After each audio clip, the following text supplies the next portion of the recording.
দর্শক সবাইকে আমন্ত্রণ জানাচ্ছি যমুনা আইডেস্কে। শুরুতেই জানাবো শিরোনাম। জার্মানিতে 16 বছর পর নতুন চ্যান্সেলর নির্বাচনে চলছে ভোট মুখোমুখি সিডিইউ এসপিডি। বিদায় বেলায় মার্কেলের জন্য ব্যতিক্রমী উপহার। আফগানিস্তানে 4 অপহরণকারীর মরদেহ ঝোলানো হলো প্রকাশ্যে। তালেবানের দাবি, অপরাধের পরিণতি জানান দিতেই এই উদ্যোগ। ভারতের উত্তরপ্রদেশে বিধানসভা নির্বাচনের আগ মুহূর্তে মন্ত্রিসভার আকার বাড়ানোর তোড়জোড়। ঠাঁই পেতে পারেন সংখ্যালঘু দলিতরা।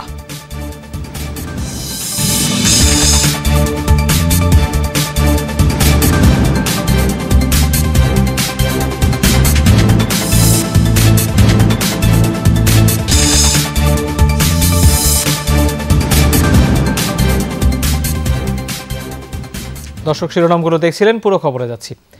দীর্ঘ 16 বছর পর অ্যাঙ্গেলা মার্কেলকে ছাড়াই জাতীয় নির্বাচন হচ্ছে জার্মানিতে। রোববার স্থানীয় সময় সকাল 8টায় শুরু হবে ভোটগ্রহণ, চলবে সন্ধ্যা 6টা পর্যন্ত। 16 রাজ্যের 6,40,00,000-এর বেশি ভোটার জানাবেন রায়। প্রত্যেক নাগরিক 2টি করে ভোট দেওয়ার সুযোগ পাবেন। একটি প্রার্থী বাছাইয়ের, অপরটি পছন্দের দলকে। হাড্ডাহাড্ডি লড়াইয়ের আভাস ক্ষমতাসীন সিডিইউ এবং সোশ্যাল ডেমোক্রেটিক পার্টি এসপিডির মধ্যে। চ্যান্সেলর পদেও মূল প্রতিদ্বন্দ্বিতা এই দুই দলের আর্মিন ল্যাশেট ও ওলাফ শলৎসের মধ্যে। শনিবার শেষ দিনের মতো নির্বাচনী প্রচারণায় অংশ নেন প্রার্থীরা। শেষ মুহূর্তে প্রচারণায় ল্যাশেটকে সমর্থন জোগাতে সাথে ছিলেন চ্যান্সেলর অ্যাঙ্গেলা মার্কেল। জনমত জরিপে অবশ্য খুব সামান্য এগিয়ে এসপিডির ওলাফ। বিশ্লেষকরা বলছেন দুপক্ষের ভোটের ব্যবধান তৈরি করতে পারে গ্রিন পার্টি।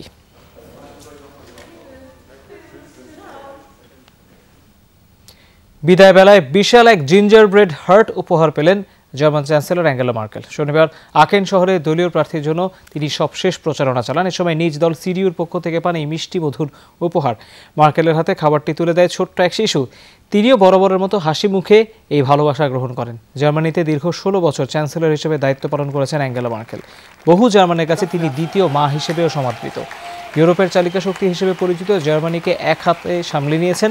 বৈশ্বিক অর্থনৈতিক মন্দা, ইউর বিভক্তি, কট্টরপন্থীদের উত্থান বা করোনা পরিস্থিতি মোকাবেলায় নেতৃত্ব দিয়েছেন সামনে থেকে। অভিবাসন বান্ধব সমালোচনার ঝুঁকি নিয়েও আশ্রয় দিয়েছেন বিপুল সংখ্যক শরণার্থীকে। আফগানিস্তানের হেরাত প্রদেশে শনিবার বন্দুকযুদ্ধে নিহত 4 অপহরণকারীর মরদেহ প্রকাশ্যে ঝুলিয়ে রাখে তালেবানরা। তাদের ভাষ্য, অপরাধের পরিণতি জানান দিতে এই পদক্ষেপ। তবে সামাজিক মাধ্যমে ভাইরাল হওয়া ফুটেজ জন্ম দিয়েছে নানা প্রশ্নের।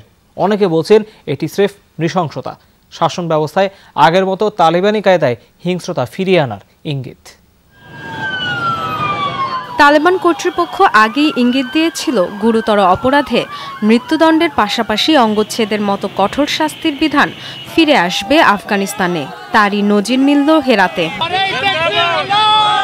কর্তৃপক্ষ জানায়, শনিবার স্থানীয় এক ব্যবসায়ী আর তার ছেলেকে তুলে নিয়ে শহরের বাইরে চলে যাচ্ছিল অপহরণকারীরা।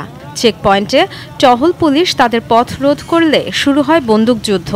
এতে 4 অপহরণকারীর মৃত্যু হয়, আহত হয় এক তালেবান সদস্য। নিরাপদেই উদ্ধার হয় বাবা ছেলে। অপহরণকারীরা অস্ত্রধারী ছিল। চেকপয়েন্টে নিরাপত্তা বাহিনীর সাথে সংঘর্ষ হয় তাদের। এক তালেবান সদস্য আহতও হয়। আল্লাহকে ধন্যবাদ, ব্যবসায়ী আর তার ছেলে অক্ষত আছেন। তাদের নিরাপদে পরিবারের কাছে ফিরিয়েও দেওয়া হয়েছে। এ ধরনের অপরাধ দমনে কতটা কঠোর হবে প্রশাসন তা জানান দিতে শহরের প্রাণকেন্দ্রে 4 জনের মরদেহ নিয়ে আসা হয়। পাবলিক স্কয়ারে পিকআপ ট্রাকের পেছনে ক্রেনে ঝুলিয়ে রাখা হয় এক অভিযুক্তের রক্তাক্ত মরদেহ। কোমরে প্রশাসনের ঝুলানো নোটে লেখা, অপহরণের শাস্তি এটা। অন্য 3টি মরদেহও শহরের বিভিন্ন স্থানে জনসমক্ষে ঝুলিয়ে রাখা হয় বলে জানিয়েছে প্রত্যক্ষদর্শীরা। তালেবান বলছে, এমন শাস্তি বাকি অপরাধীদের জন্য সতর্কবার্তা। এই পদক্ষেপের উদ্দেশ্য হলো সব অপরাধীকে সতর্ক করা। তারা যে অপরাধ করে নিরাপদে থাকবে না সেটা বুঝিয়ে দেয়া। তালেবান ক্ষমতা দখলের পর থেকেই আন্তর্জাতিক মহলের নজর গোষ্ঠীটি 90-এর দশকের মতো কঠোর বিধান চালু করে কিনা। পরিবর্তনের অঙ্গীকার করলেও মানবাধিকার লঙ্ঘনের বেশ কিছু নিদর্শন দেখা যায়। Dorothy Tasrin, Jamuna news. জাতিসংঘ সাধারণ পরিষদে ফের উঠল তালেবান প্রসঙ্গ। সংস্থাটিতে আফগান দূত মনোনীত করার পর রাশিয়ার পররাষ্ট্রমন্ত্রী বলেন, আন্তর্জাতিক স্বীকৃতির বিষয়টি এখনও বিবেচনাধীন। স্বীকৃতির বিষয়ে তালেবান রাশিয়ার কাছে অনুরোধ জানিয়েছে এমন কোনো তথ্য জানেনি। মস্কোতে এখনো বিগত সরকারের দল কাজ করছে। তালেবান গঠিত সরকারকে স্বীকৃতি দেওয়ার বিষয়ে এখনো কিছু ভাবিনি, তবে নতুন কূটনীতিক নিয়োগের অনুরোধ পেলে পদক্ষেপ নেব। ভোট কারচুপির অভিযোগের মাঝেই অনলাইন ভোটিংয়ের পক্ষে সাফাই গাইলেন রুশ প্রেসিডেন্ট ভ্লাদিমির পুতিন। শনিবার এক বিবৃতিতে তিনি বলেন, দেশের অগ্রগতির স্বার্থেই এই পদ্ধতি বাতিল করা উচিত নয়। চাইলেই অনলাইন ভোটিং পদ্ধতি বাতিল করতে পারে, তবে উন্নত প্রযুক্তি ও দেশের অগ্রগতি বিবেচনায় সেটা উচিত হবে না। যুক্তরাষ্ট্রের মতো এখানে পোস্টাল ভোটের নিয়ম নেই, তাই পদ্ধতিকে প্রশ্নবিদ্ধ না করে একে আরও উন্নত করতে চেষ্টা চালাতে হবে। আগ্নেয়গিরির তাণ্ডব লীলা না কমায় অনির্দিষ্টকালের জন্য বন্ধ হলো লা পামা দ্বীপের বিমানবন্দর। ৭,০০০ মানুষকে সরিয়ে নেওয়া হচ্ছে নিরাপদ স্থানে। বাকিদেরও ঘরবাড়ি ছাড়ার অনুরোধ জানাচ্ছে প্রশাসন, কারণ সহসা লাভা উদ্গীরণ থামার কোনো সম্ভাবনা নেই, বরং নতুন আগ্নেয়গোলা দিচ্ছে ধ্বংসের ইঙ্গিত। এরই মাঝে পুড়েছে ৩৫০-র বেশি ঘরবাড়ি। জ্বালামুখ থেকে প্রায় ৪ কিলোমিটার উপর পর্যন্ত স্ফুলিঙ্গ ছড়াচ্ছে কুমড়ে ভিয়েজা আগ্নেয়গিরি। জমাট কালো ধোঁয়ায় বিঘ্নিত বিমান চলাচল, তাই অনির্দিষ্টকালের জন্য বন্ধ ঘোষিত হলো লা পামা বিমানবন্দর। লাভার স্রোত যতই লোকালয়ে ছড়াচ্ছে ততই বাড়ছে সতর্কবার্তা। এরই মাঝে কয়েক হাজার মানুষকে পাঠানো হয়েছে নিরাপদ আশ্রয় কেন্দ্রে। বাকিদেরও ঘর ছাড়ার তাগিদ দিচ্ছে প্রশাসন। উদ্বেগ উৎকণ্ঠায় দিন কাটছে। প্রশাসন যদি আমাদের সরে যেতে বলে তাহলে ঘরবাড়ি নিয়ে পড়ব চিন্তায়। ব্যাগ গুছিয়ে রেখেছি, জানি না কি হবে। গতকালই আশ্রয়কেন্দ্রে যাওয়ার ঘোষণা দেওয়া হয়েছিল। সারা রাত আগ্নেয়গিরির বিস্ফোরণ আর সাইরেনের আওয়াজে ঘুমাতে পারিনি। বাড়ি ছাড়তে হলেও বাচ্চাদের নিয়ে বিপদে পড়ব। ভূতাত্ত্বিক গবেষণা অনুসারে আগামী কয়েকদিনে বড় ধরনের কিছু বিস্ফোরণের সম্ভাবনা রয়েছে, যাতে ক্ষতির সম্ভাবনাই বেশি। রোববারও আগ্নেয়গিরিতে নতুন বিস্ফোরণের সম্ভাবনা আছে। আরও লাভা উদ্গীরণের বিষয়টি উড়িয়ে দিতে পারছি না। নতুনভাবে ছড়িয়ে পড়া লাভা আগ্নেয়গিরির তলদেশ থেকে উঠে আসছে, তাই তুলনামূলক বেশি তরল এবং উত্তপ্ত। সবাইকে বলবো নিরাপদ দূরত্বে অবস্থান নিন। লা পামা দ্বীপের দক্ষিণাংশে কুমড়ে ভিয়েজা শৈলশিরার অবস্থান, যেখানে বসবাস করেন ৮০,০০০ মানুষ। সবশেষ ১৯৭১ সালে সক্রিয় হয়েছিল আগ্নেয়গিরিটি। মৌলি ইসলাম, যমুনা নিউজ। উত্তরপ্রদেশ বিধানসভা নির্বাচনের মাত্র ১ মাস আগে মন্ত্রিসভার কলেবর বাড়াচ্ছেন মুখ্যমন্ত্রী যোগী আদিত্যনাথ। স্থানীয় সময় সন্ধ্যায় শপথ নিতে পারেন নতুন ৬ মন্ত্রী। ধারণা করা হচ্ছে দলিত এবং সংখ্যালঘু সম্প্রদায়ের রাজনীতিকরা থাকতে পারেন এই নতুন তালিকায়, যার মাঝে অনেকের নাম শোনা যাচ্ছে গণমাধ্যমে, যার মধ্যে আছেন কংগ্রেসের সাবেক নেতা জিতিন প্রসাদ। গেল জুনেই তিনি দলবদল করেন। ধারণা করা হচ্ছে মন্ত্রিপরিষদে তার সংযোজন উত্তরপ্রদেশের ১৩% ব্রাহ্মণ ভোটারের ওপর বিশাল প্রভাব ফেলবে। এছাড়া পিছিয়ে থাকা জনগোষ্ঠীর প্রতিনিধিত্বকারী নিষাদ পার্টির ২ নেতা সঞ্জয় ও প্রবীণ নিষাদের নামও শোনা যাচ্ছে। গেল সপ্তাহে মুখ্যমন্ত্রী জানান ৪০৩ আসনের বিধানসভায় অন্তত ৩৫০টিতে বিজেপি সমর্থন পাবে।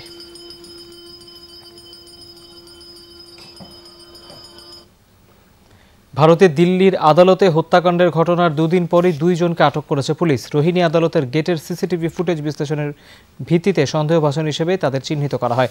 আটককৃতদের নাম উমাং ও বিনয়। দুজনেই রাজধানী দিল্লির উত্তর পশ্চিমাঞ্চলীয় হায়দারপুরের বাসিন্দা। ঘটনার দিন ২ হামলাকারীকে সাথে নিয়ে একটি মলে ঢুকে আইনজীবীদের পোশাক পরে উমাং আদালতের গেটে গাড়িতে অপেক্ষা করছিলেন তিনি। পুলিশের ধারণা, হত্যাকাণ্ডের পর গাড়িতে পালিয়ে যাওয়ার পরিকল্পনা ছিল দলটির। তবে ২ জন হামলাকারী নিহত হয়, গাড়ি নিয়ে সে পালিয়ে যায়। শুক্রবার দুপুরে কুখ্যাত ডন জিতেন্দর গোগিকে তোলা হয় দিল্লির আদালতে। সে সময় আইনজীবীর পোশাকে থাকা তার প্রতিদ্বন্দ্বী গোষ্ঠী ২ সন্ত্রাসীর গুলিতে তার প্রাণ যায়। ঘটনাস্থলেই পুলিশের গুলিতে হামলাকারীরাও নিহত হয়।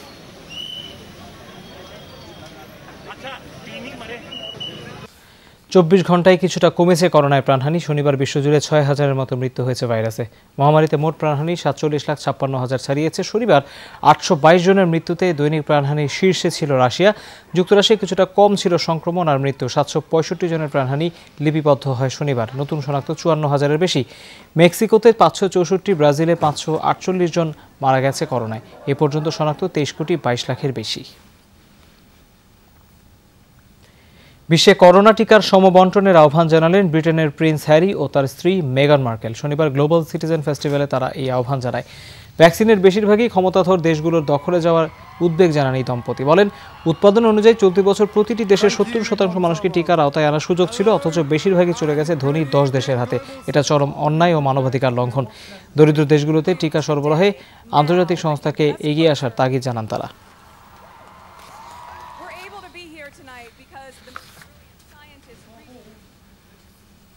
মহামারীর ধাক্কা আর অর্থনৈতিক সংকটে বন্ধ হয়ে যেতে বসেছে দক্ষিণ আফ্রিকার বিভিন্ন আন্দোলন সংগ্রামের সূতিকাগার হিসেবে পরিচিত লিলি জলিফ ফার্ম।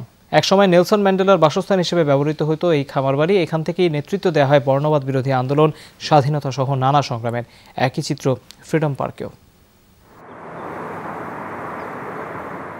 জোহানেসবার্গের অদূরে অবস্থিত লিলিজ লিফ ফার্ম খুব সাধারণ কোনো খামার বাড়ি মনে হলেও এটি মূলত দক্ষিণ আফ্রিকার বিভিন্ন আন্দোলন সংগ্রামের কেন্দ্র। নেলসন ম্যান্ডেলার মতো নেতা এই বাড়িতে থেকেই দীর্ঘ সময় ধরে নেতৃত্ব দিয়েছেন দেশটির স্বাধীনতা, মানবাধিকার, বর্ণবাদ সহ বিভিন্ন আন্দোলনের। ওয়াল্টার সিসোল, জো স্যালভো, আহমেদ ক্যাথাড্রা আর ডেনিস গোল্ডবার্গের মতো নেতারাও এখান থেকে যোগ দিয়েছেন সেসব আন্দোলন সংগ্রামে। ফলে বিদেশি পর্যটকদের আগ্রহের কেন্দ্র এই লিলিজ লিফ ফার্ম।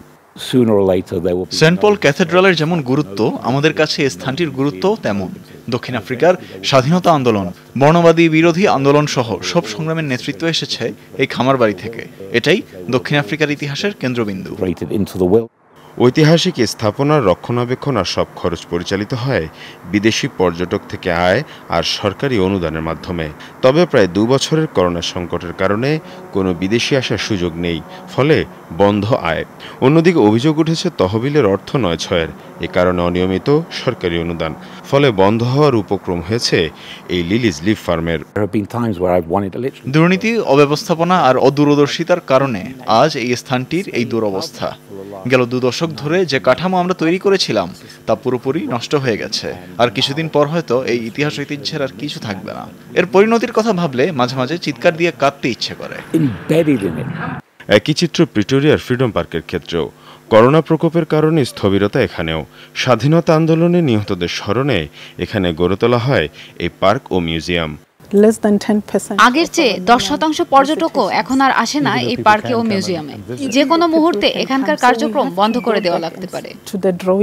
সংশ্লিষ্ট কর্তৃপক্ষ বলছে, এখনই উদ্যোগ না নিলে চিরতর বন্ধ হয়ে যাবে এসব স্থাপনা।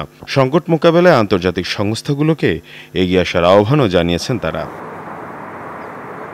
মীর মুশফিকা হাসান, যমুনা নিউজ।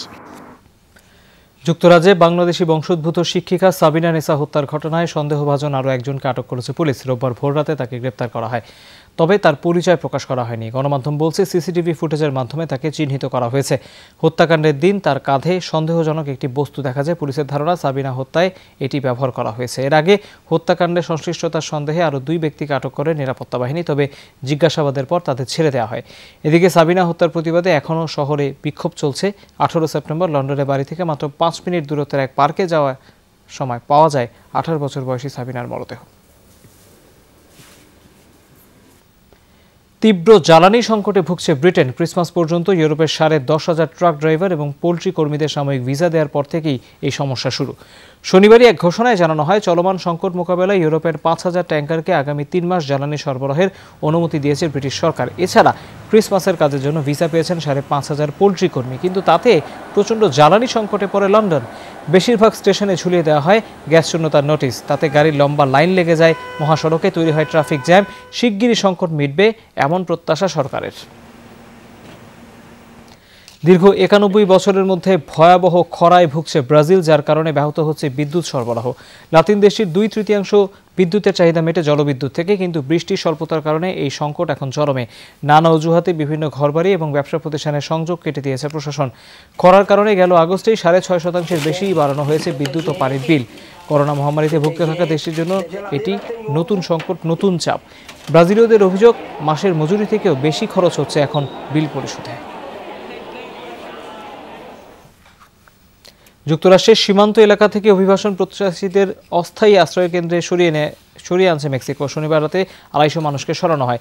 মেক্সিকোর জাতীয় অভিবাসন প্রতিষ্ঠানের হুঁশিয়ারি, সিউদাদ একুনার ক্যাম্পেই থাকতে হবে, নতুবা লাতিন আমেরিকার সর্ববৃহৎ শরণার্থী কেন্দ্র তাপাসুলায় যেতে হবে। সেখান থেকে তাদের নিজ দেশ হাইতিতে ফেরত পাঠাবে মেক্সিকো সরকার। চলতি মাসের শুরু থেকেই যুক্তরাষ্ট্রে প্রবেশের লক্ষ্যে দেল রিও এলাকায় জমায়েত হন 15,000-এর বেশি মানুষ, যাদের বেশিরভাগই ভূমিকম্পে ক্ষতিগ্রস্ত রাজনৈতিক অস্থিরতার শিকার হাইতির মানুষ। তবে মার্কিন প্রশাসনের অভিযোগ, তাদের অনেকেই এতদিন তৃতীয় দেশে ছিল, সুযোগ পেয়ে যুক্তরাষ্ট্রে প্রবেশের চেষ্টা করছে সবাই। দখলকৃত পশ্চিম তীরে সন্ত্রাসবাদ বিরোধী অভিযানের নামে 4 ফিলিস্তিনিকে হত্যা করেছে ইসরায়েলি সেনাবাহিনী। রোববার জেনিন ও জেরুজালেম শহরে চলে তল্লাশি। ফিলিস্তিনি স্বাস্থ্য মন্ত্রণালয়ের পক্ষ থেকে জানানো হয়, জেরুজালেমের উত্তর পশ্চিমাঞ্চলে চালানো অভিযানে প্রাণ হারান কমপক্ষে 3 জন। তারা হলেন আহমেদ জাহরান, মাহমুদ মাইদান ও জাকারিয়া বাদওয়ান। এছাড়া জেনিন শহরে চিরুনি অভিযান চলাকালে প্রাণ যায় 22 বছরের তরুণ ওসামা সাবোর। গোলাগুলিতে 2 সেনা আহত হয়েছেন এমন দাবি ইসরায়েলের। মূলত স্বাধীনতাকামী সংগঠন হামাসের গোপন আস্তানায় অভিযান চালানোর সময় গোলাগুলি হয়। স্পেনের নিয়ন্ত্রণ থেকে কাতালুনিয়ার স্বাধীনতার দাবিতে গোটা ইউরোপে ক্যাম্পেইন চালাবেন। শনিবার ইতালির এক সংবাদ সম্মেলনে এমন দৃঢ় প্রত্যয় ব্যক্ত করলেন অঞ্চলটির প্রভাবশালী নেতা কার্লেস পিজমন্ট। স্বাধীনতা, মুক্তবাক, রাজনৈতিক অধিকার, গণতন্ত্রের জন্য কাতালুনিয়ার যে লড়াই, সেসব ঠেকাতেই আমাকে গ্রেফতার করা হয়। বিশ্বাস করি কাতালুনিয়া স্বাধীন দেশ হওয়ার যোগ্য। ইউরোপীয় ইউনিয়নের অন্যান্য নাগরিকদের মতোই আমরা স্বাধীনতা ভোগ করতে চাই। সে কারণে কোনো আদালত বা বিচারপতির মুখোমুখি হতে ভয় পাই না। যুক্তরাষ্ট্রের মন্টানা এলাকায় যাত্রীবাহী ট্রেন লাইনচ্যুত হয়ে প্রাণ হারালেন কমপক্ষে 3 জন। শনিবারের ওই দুর্ঘটনায় আরও বেশ কয়েকজন গুরুতর আহত হন। রেল কর্তৃপক্ষ জানায়, ট্রেনটি সিয়াটল থেকে শিকাগো যাচ্ছিল। পথে লাইনচ্যুত হয়ে দুর্ঘটনায় পড়ে ট্রেনের 5 বগি। এ সময় ট্রেনটিতে ছিলেন 147 যাত্রী এবং 13 ক্রু। স্থানীয়দের সহযোগিতায় দ্রুত চাপা পড়াদের উদ্ধার করা হয়। আহতদের স্থানীয় হাসপাতালে চিকিৎসা দেওয়া হচ্ছে। তাদের কয়েকজনের অবস্থা সংকটাপন্ন। দুর্ঘটনার কারণ জানা যায়নি, তদন্ত চলছে। সোমালিয়ায় প্রেসিডেন্সিয়াল প্যালেসের বাইরে আত্মঘাতী হামলায় প্রাণ গেছে কমপক্ষে 8 জনের, আহত আরও 9 জন। প্রেসিডেন্ট এবং প্রধানমন্ত্রী বিমানবন্দরে যাতায়াতের জন্য পথটি ব্যবহার করেন। তল্লাশির জন্য দাঁড় করানো হলে গাড়ি বোমার বিস্ফোরণ ঘটায় হামলাকারীরা। হতাহতের পাশাপাশি 10টি যানবাহন ধ্বংস হয়। ঘটনার দায় স্বীকার করেছে জঙ্গি গোষ্ঠী আল শাবাব। ঘটনার মাত্র 1 ঘণ্টা আগে দেশটির সামরিক বাহিনীর হেডকোয়ার্টারের বাইরে বোমা হামলা চালানো হয়। কেরালা নামটা শুনলেই চোখে ভাসে চিরসবুজ ভেজা ভেজা পরিবেশ। শরৎকালে ভারতের এই রাজ্যটি ভরে যায় ফুলের সমারোহে, যার অন্যতম শাপলা। সেই প্রাকৃতিক সৌন্দর্য উপভোগে জলাভূমিতে পর্যটকদের ভিড় এখন বাড়ছে। যত দূর চোখ যায় দিগন্ত বিস্তৃত শুধু গোলাপি আভা। শাপলার সেই মোহনীয় হাতছানি উপেক্ষা করার সাধ্য আছে কার? সে কারণে কেরালার কোত্তায়াম জেলায় ভিড় জমাচ্ছেন প্রকৃতিপ্রেমীরা। শরতে ধানের ক্ষেত বা জলাভূমিগুলো ভরে ওঠে শাপলা ফুলে। অনেকেই সবজি হিসেবে তুলে নিয়ে যান ফুলটির লতা। তবে সবকিছু ছাপিয়ে অসাধারণ সৌন্দর্যই ভ্রমণ পিপাসুদের টেনে নেয় কেরালায়। এত সুন্দর দৃশ্য যে চোখ জুড়িয়ে যায়, শান্ত হয় মন। মৌসুমী ফুলের এই সৌন্দর্য উপভোগ করার জন্য সবাইকে আমন্ত্রণ জানাচ্ছি কেরালায়। এখানে নৌকাতেও ঘুরতে পারবেন ভ্রমণ পিপাসুরা।